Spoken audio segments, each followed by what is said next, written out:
Xin chào tất cả các bạn đã quay trở lại với kênh Nga Kẹo Còi.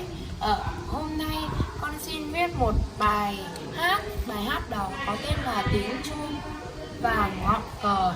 Đây là nhạc và lời của nhạc sĩ Phạm Tuyên. Tiếng chuông và ngọn cờ. Tiếng chuông và ngọn cờ.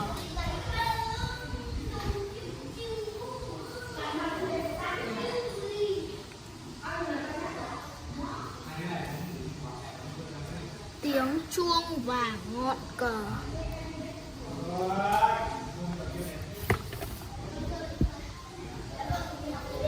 Tiếng chuông và ngọn cờ.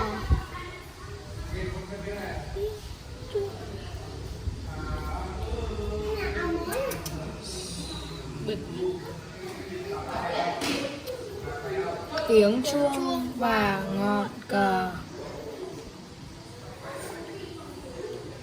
Tiếng chuông và ngọn cờ.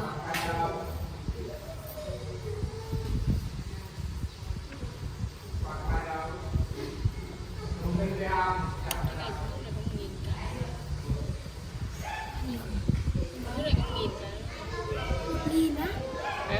Không? Nghe bài trước à? Loại tầm bài chứ có 1.000 hay 10.000? Trái đất thân yêu.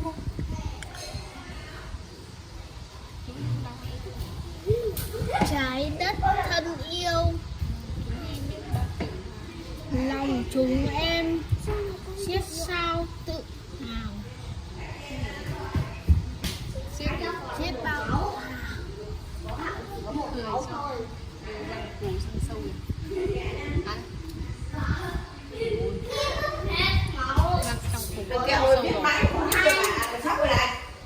không tập viết đi.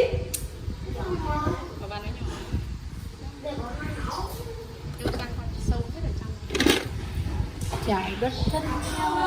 Lòng chúng em biệt. Lòng chúng em. Lòng chúng em xiết bao tự hào. Lòng chúng em.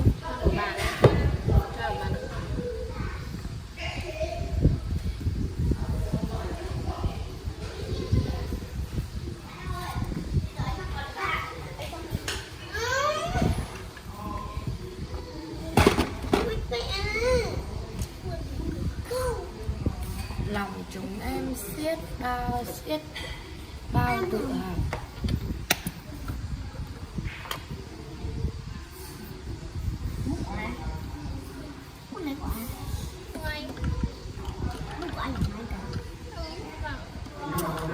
Chị cho nhiều. Chị cho nhiều cái bút này.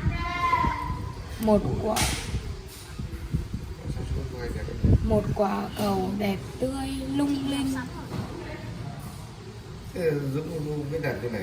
Chị Phương, anh Dũng á, anh viết như vậy này. Đó, anh viết như này. Thế con viết như nào? Viết này. Cho biết là nó có kèm như này. Cho con đi dưới đẹp thành cấp hiệu trưởng.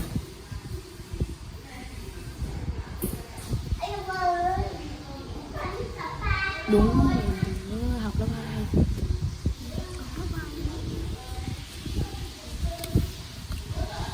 Đẹp tươi lung linh giữa trời sao.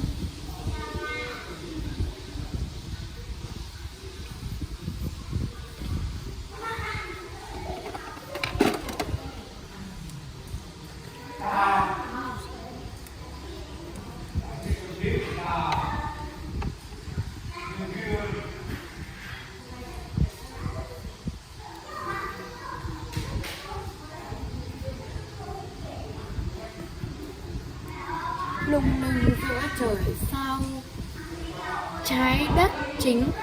Trái đất chính là căn nhà bao gắn bó thiên tha.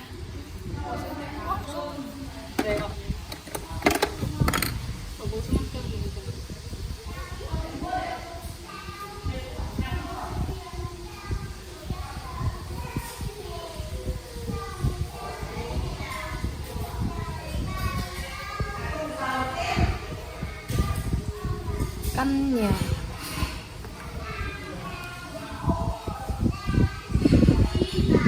Căn nhà gắn bó thiết tha.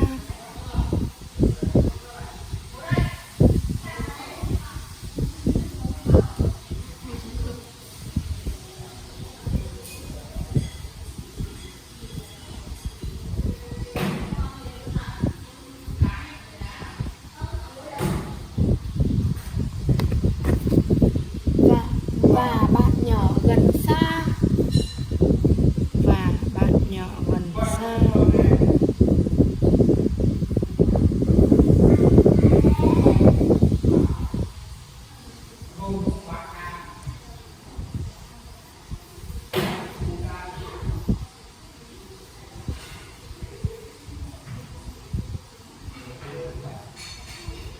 Và bạn nhỏ gần xa. Đây chính gia đình chúng ta.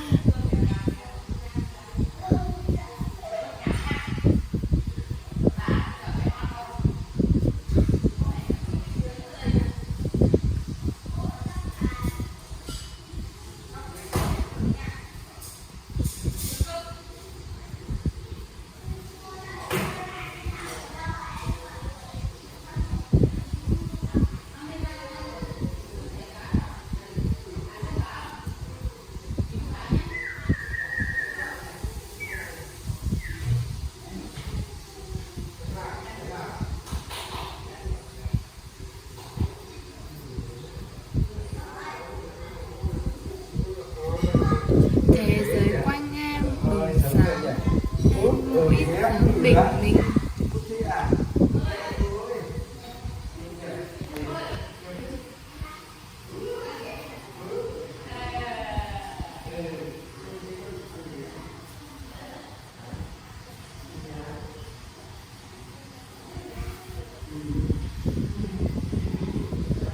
Thế giới quanh em bừng sáng lên mỗi bình minh.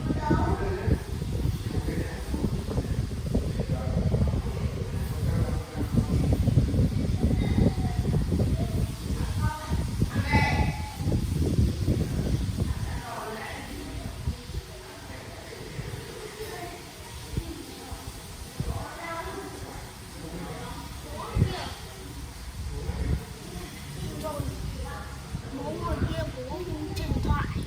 Bình minh. Bố ăn cơm chưa chị? Cơm nhà mình á? Rồi bây giờ bố ăn xuống.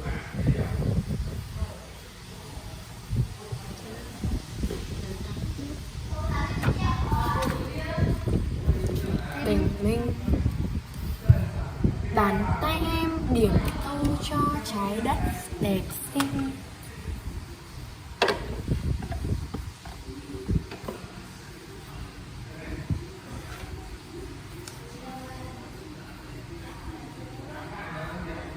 Cơm con cắm ở chỗ nào mà chị? Con không biết, con cắm tủ là mẹ đi lấy về.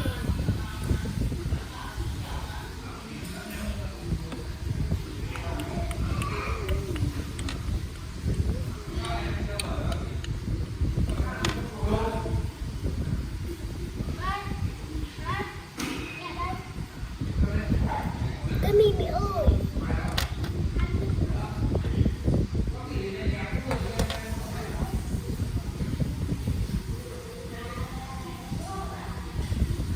Thế giới muốn hòa bình, chán ghét chiến tranh.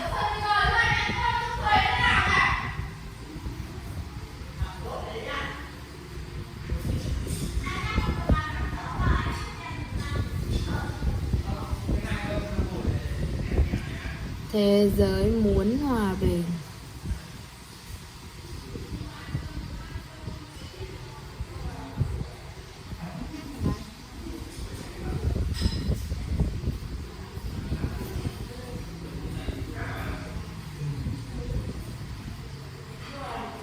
Thế giới muốn hòa bình, chán ghét chiến tranh.